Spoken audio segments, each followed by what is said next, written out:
Waalaikumsalam Bu Novi. Apa kabarnya hari ini? Alhamdulillah sehat. Ibu bagaimana, sehat? Alhamdulillah juga sehat. Nah, hari ini saya akan mengobservasi Ibu. Nah, di observasi ini kita nanti ada 3 tahap. Ada pra-observasi, ada kedua observasi, dan yang ketiga pasca observasi. Nah, guna supervisi ini Bu, nanti gunanya agar Ibu tahu sampai mana murid paham dengan materi yang Ibu ajarkan dan meningkatkan cara mengajar Ibu. Nah, kita mulai sekarang ya. Baik Bu. Nah, Ibu Ipit, kira-kira kapan mau kita adakan supervisinya? Mungkin besok tanggal 28 Maret 2020. Besok hari Selasa ya. Jadi untuk supervisi besok apa saja yang sudah Ibu persiapkan? Yang sudah saya persiapkan seperti RPP, silabus, bahan ajar siswa, dan media ajar. Jadi besok materi apa yang akan Ibu bawakan? Besok materi kelanjutan yaitu tentang organ gerak hewan dan manusia, tema 1. Nah, tujuan dari materi itu? Tujuan materi itu ialah siswa mampu memahami tentang kelainan atau gangguan yang ada di dalam tulang, otot, atau sendi pada tubuh manusia. Dia lebih memahami kelainan atau gangguan pada tulang tersebut. Oh, berarti besok tujuannya untuk kelainan tulang Iya. ya? Nah, dari tujuan itu, jadi strategi apa yang akan Ibu bawakan besok? Berhubung pada materi IPA, saya akan memberikan strategi saintifik pada siswa. Pendekatan saintifik ya? Pendekatan saintifik. Nah, dari strategi itu Ibu akan membawakan metode apa? Metodenya menggunakan metode kelompok, yaitu SEARS, di mana SEARS ini adalah Cooperative Integrated Reading and Composition, di mana siswa dapat membaca dan menulis apa yang diberi teks apa yang diberikan guru kepada siswa secara berkelompok, secara heterogen. Itu ada yang dari IQ-nya tinggi, sedang, rendah, itu dijadikan satu. Tujuannya agar siswa itu tidak merasa terasingkan, dan di situ mereka bisa bekerja sama dan saling bersosial untuk mendapatkan atau menemukan ide pokok dalam teks tersebut. Oh, jadi Ibu akan menggabungkan dari IQ yang tinggi, menengah, dan rendah, Ya, agar mereka bisa saling berdiskusi untuk menumbuhkan ide-ide baru ya, dan mengajari untuk yang IQ yang kurang itu ya. Iya Bu. Nah, dari pembelajaran tersebut apa yang ingin Ibu capai? Yang ingin saya capai yaitu keberhasilan siswa pastinya, tentang bagaimana mereka harus berpikir kreatif dan berpikir kritis untuk lebih memahami apa saja, bukan hanya materi ini saja, tapi setiap materi yang diberikan guru kepada siswa, agar lebih berpikir kritis bagaimana sih cara atau bagaimana sih memecahkan masalah dalam tugas-tugas yang diberikan guru tersebut.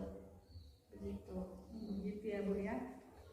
Apakah dalam proses persiapan supervisi ada rekan guru yang ikut serta di dalamnya? Jelas ada Bu, karena di sekolah saya untuk kelas 5 itu terdapat kelas paralel yang terdiri dari 3 kelas, kelas 5A, B, dan C. Dan para gurunya saling bekerja sama, baik itu dalam penyusunan RPP, silabus, prosen, dan prota. Media ajar juga seperti itu. Kolaborasi yang sangat luar biasa ya Bu ya. Alhamdulillah. Semoga besok untuk observasinya berjalan lancar dan mencapai hasil dengan maksimal. Amin. Terima kasih Giti. Sama-sama Bu.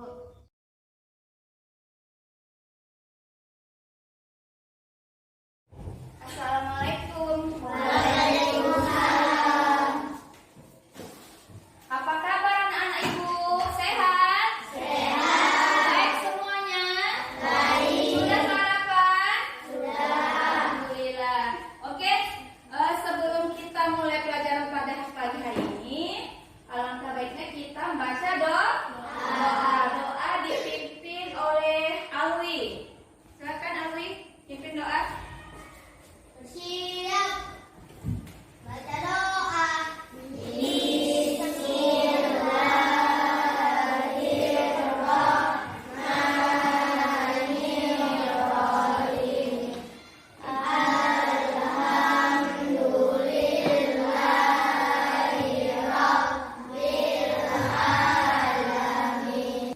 Oke, Ibu absen dulu ya data kehadiran kamu. Irfan Rifaldo, Hadir Bu. Aulia, Hadir Bu. Sipana, Hadir Bu. Revan, Hadir Bu. Hafiz, Hadir Bu. Rehan, Hadir Bu. Najib. Hadir Bu. Udah. Sebelum Ibu lanjut materi kita pada pagi hari ini, Ibu mau bertanya dulu kepada kamu, siapa yang masih ingat materi sebelumnya? Ayo angkat tangan. Siapa yang masih ingat? Iya, kamu Alwi apa? Alat Iya, alat gerak. dan fungsinya. Iya, alat gerak dan fungsinya. Oke, masih ingat? Kasih dulu tepuk tangan bersama. Itu ya, harus Ibu lagi di rumah.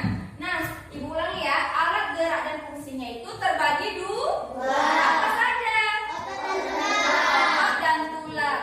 Otot disebut alat gerak yang bersifat. Ayo, siapa masih ingat? Aktif. Kalau tulang bersifat pasif. Nah, keduanya itu saling bekerja sama agar kita bisa melakukan aktivitas. Aktivitas seperti apa? Nah, seperti berjalan, lagi melompat, berlari. Kan? Kalau tidak ada otot, bagaimana kita bisa bergerak? Karena ototlah yang berkontraksi untuk merangsang tulang agar bisa bergerak. Kalau tanpa adanya tulang, kita juga tidak bisa, otot juga tidak bisa bergerak.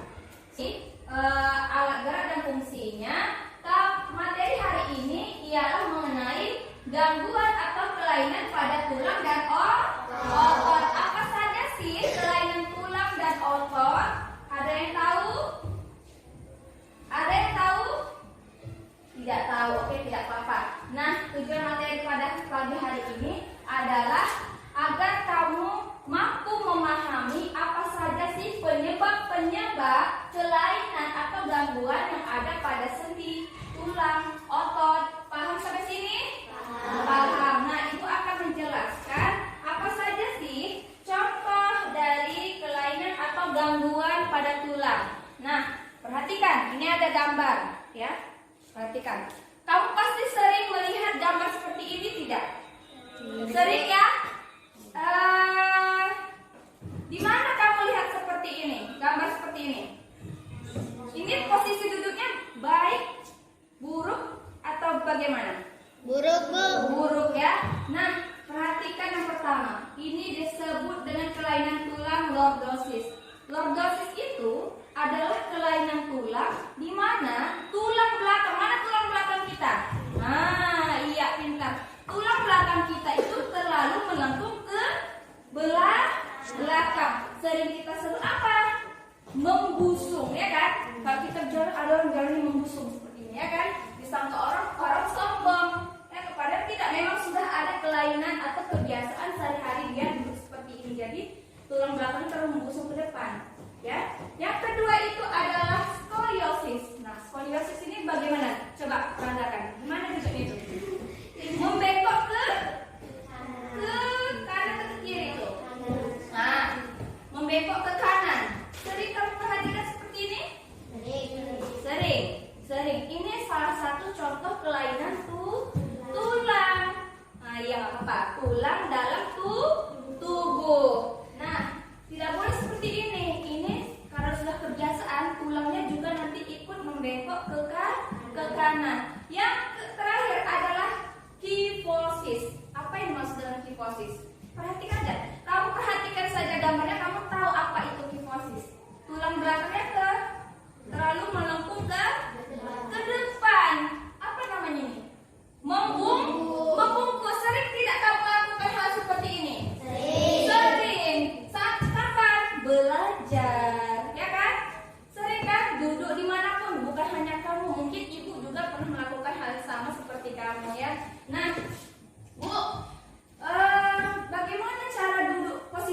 yang benar. Cara posisi duduk yang benar adalah, nah coba meja masing-masing.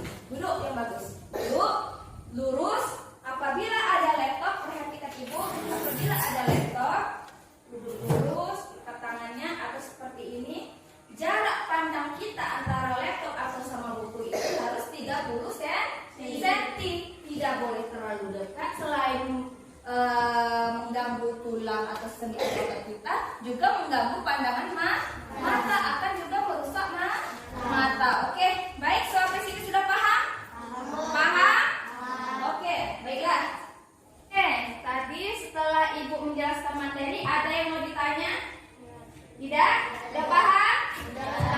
Bagus ya.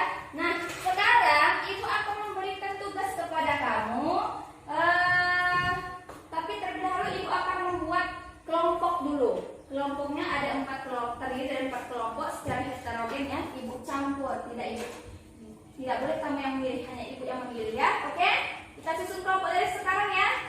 Oke, nah ini ada berupa paragraf mengenai materi kita pada pagi hari ini, yaitu posisi duduk yang benar agar terdiri dari kelainan tulang atau sendi dan otot. Nah, ini adalah sebuah teks di mana keempat teks ini akan ibu berikan kepada 4 kelompok.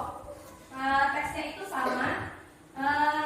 Nah, Bu, bagaimana kamu kerjakan? Apa yang mau dikerjakan? Ini ibu suruh kamu menemukan ide pokok di dalam paragraf tersebut.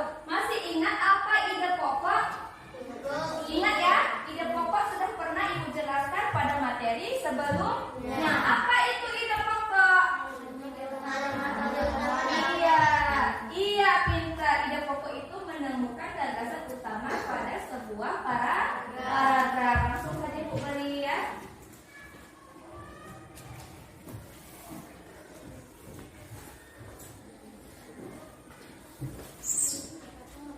Nah, sekarang kamu kerjakan, ambil kertasnya boleh. Nanti setelah sudah siap, ibu akan menyuruh salah satu teman kamu atau ketua tim dari setiap kelompok untuk membacakan ke depan kelas atau mempresentasikan hasil jawaban kamu ya. Oke, bisa? Bisa. Selamat mengerjakan, ibu kasih waktu 10 menit dari sekarang. Baik, sudah siap semua anak-anak? Sudah. Oke, baiklah. Ibu akan menyuruh atau siapa yang mau presentasikan ke depan? Ibu siap? Oke, kelompok 2. Ayo maju, kasih dulu tepuk tangan ke kelompok 2. Ya, silakan nak, presentasikan dulu. Perkenalkan, nama saya Alia Budi. Saya akan menyampaikan presentasi hasil musyawarah kelompok kami. Ide pokok dalam paragraf pertama terletak di awal paragraf, yaitu pada kalimat pertama, bunyi kalimat pertama. Kadang saya merasa heran dengan Pak Don yang sering mengeluh punggungnya nyeri dan pegal.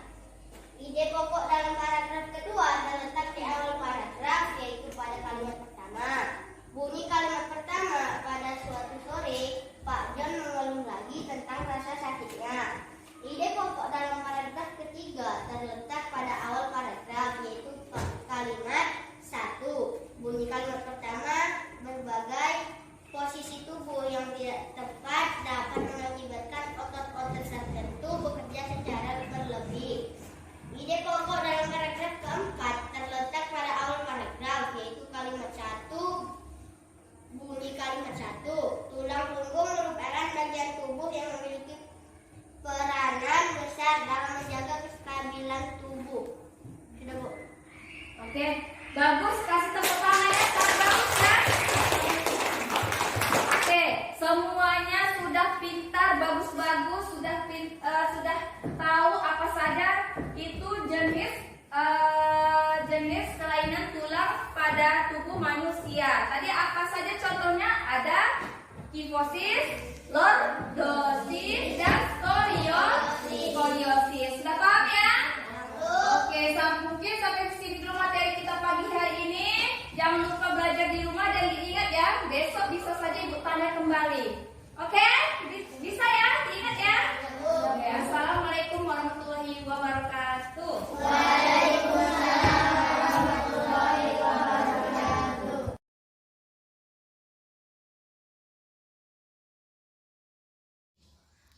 Assalamualaikum Bu Ipit. Waalaikumsalam Bu Novi.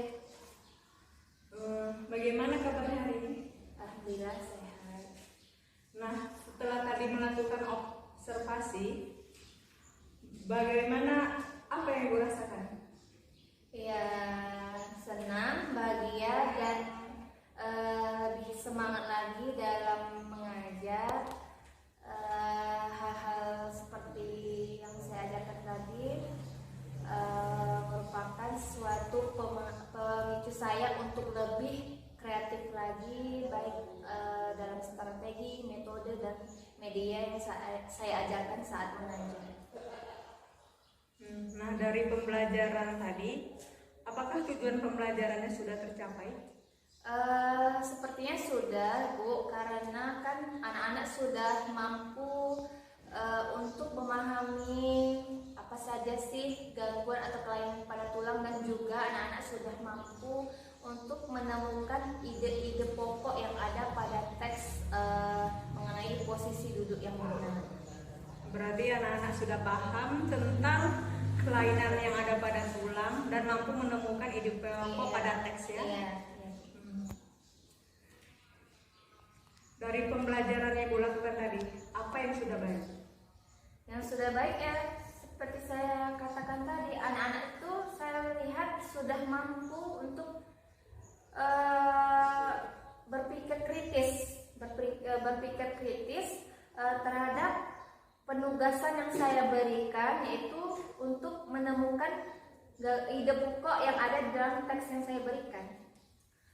Mereka sudah memahaminya. Sudah memahaminya ya.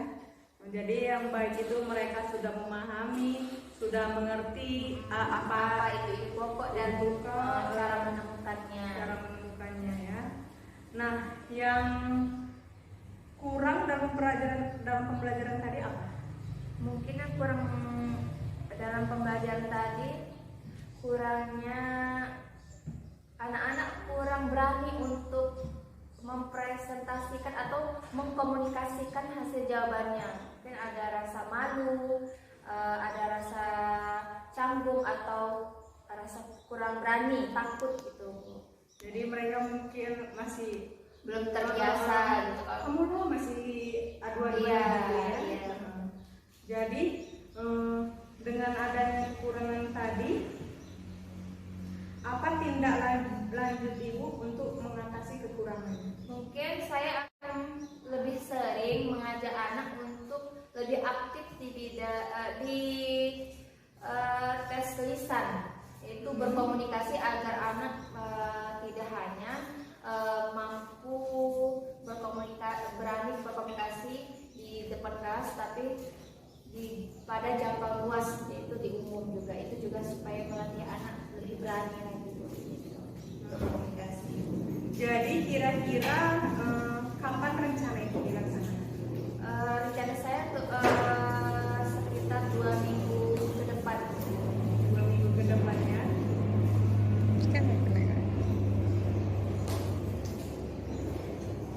Terus kira-kira yang membantu atau yang terlibat dalam peningkatan pembelajaran itu siapa saja? Yang terlibat dalam pembelajaran itu ya sudah jelas para guru, apalagi kami kan termasuk dalam kelas rapel, terdiri dari 3 kelas. Jadi dalam penyusunan rencana pembelajaran itu kami saling bekerja sama tentang materi yang akan diajarkan dan media apa yang cocok untuk diajarkan kepada siswanya. Berarti saling membantu ya, antara kelas 5 yang satu dan yang lainnya. Sangat luar biasa kolaborasinya. Ya Bu Ipit, sampai di sini kira-kira ada nggak yang ingin Ibu sampaikan lagi? Mungkin saya lebih ingin saya sampaikan sebagai guru, saya harus lebih meningkatkan kompetensi dalam mengajar, baik itu melalui diklat-diklat, belajar bersama teman sejawat, atau melalui kegiatan-kegiatan atau pelatihan lainnya. Mudah-mudahan kegiatan ini bisa bermanfaat bagi ibu terutama dalam pengembangan kompetensi yang artinya berimbas pada diri kita untuk menuntun siswa, terutama mewujudkan pembelajaran yang berpihak pada murid. Terima kasih Bu Ipit. Saya ucapkan selamat atas waktu dan kerjasamanya. Semoga kedepannya kita bisa jadi guru yang bermanfaat. Sekali lagi saya ucapkan terima kasih. Dan saya kira percakapan kita ini saya sudahi dan saya akhiri dengan Assalamualaikum warahmatullahi wabarakatuh.